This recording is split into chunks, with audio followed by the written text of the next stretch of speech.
So when we first start working with a new client, new athlete, we want to go over a breathing assessment. The breath is kind of the start of all of our movement patterns. It's how we tie in movement to kind of a controlled core, stable core. It's where we work on our bracing. So before we even start kind of going into bracing or any kind of advanced techniques, we're going to start with a simple assessment. So having the athlete start on their back in the supine position, we're going to have the knees bent, feet flat on the ground. What this does is it helps keep the spine in a neutral position so we can actually access our diaphragm. If we're extended kind of one way or another and this isn't lined up, you don't really have access to that diaphragm. So the ground is going to kind of help everything just naturally get aligned. It's also going to provide stability for our pelvis, our lumbopelvic joint region. So it's kind of stable and controlled. What we're going to do, before we even cue anything, we're just going to watch. So I'm going to have the athlete place one hand on her chest and then one hand on her belly. Go a little bit lower than that. And I'm just going to watch for 5 to 10 breaths. So as she takes a deep breath in, I'm going to see which hand moves first. If both hands are moving, if it's just one, no cues. Again, I'm just kind of watching for right now.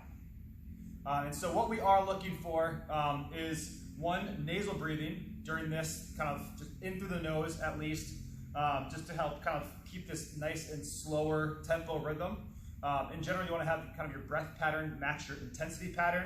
So nasal breathing during a kind of low intensity activity like this is exactly what we want. We also want to have a 1-to-1 ratio with the exhale, at least. So if she's kind of cutting her exhale short, we want to eventually cue to kind of exhale a little bit longer.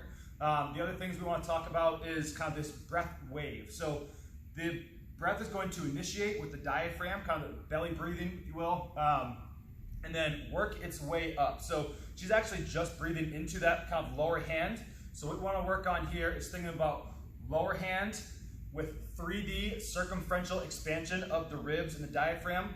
And then that breath wave is going to work its way up. So the chest is going to still expand. It's just going to move last. So as we breathe in, the bottom hand is going to elevate first, and then the top hand as the breath kind of works its way up.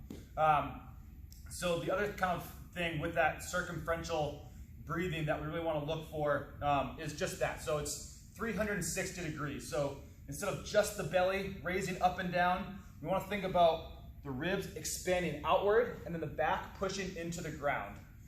If we need to cue that, what we can do as a coach, ask permission first, but I can hook my hands kind of into the rib cage, and the athlete can do it as well into the other side. And as they inhale, I want them to think about pushing my fingers out. So she takes a nice deep breath in. It kind of basically pops my fingers out, really kind of showing that we're accessing that diaphragm. It's not just kind of the abdominal muscles that are really doing the breathing. It's actually that diaphragm that's creating that expansion. If the exhale is kind of one of the things that we need to work on, we need to lengthen. What we can do is exhale through pursed lips. This will kind of just elongate that time. Or also we can have her take a fist and place it right in front of her mouth. So go ahead. And then as we exhale, kind of just force through the fist. So just providing a little bit of resistance to help just make that exhale a little bit longer.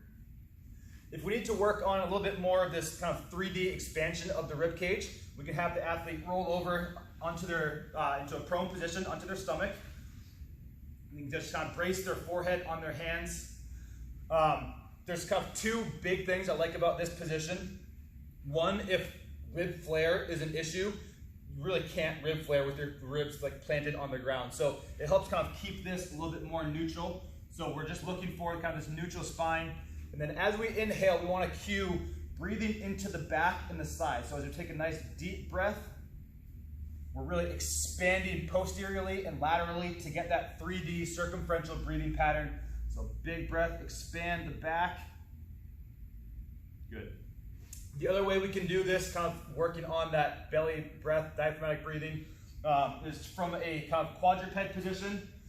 We can kind of knee feet together, rock back to child's pose, and we can inhale and think about pushing your belly into your knees on that one.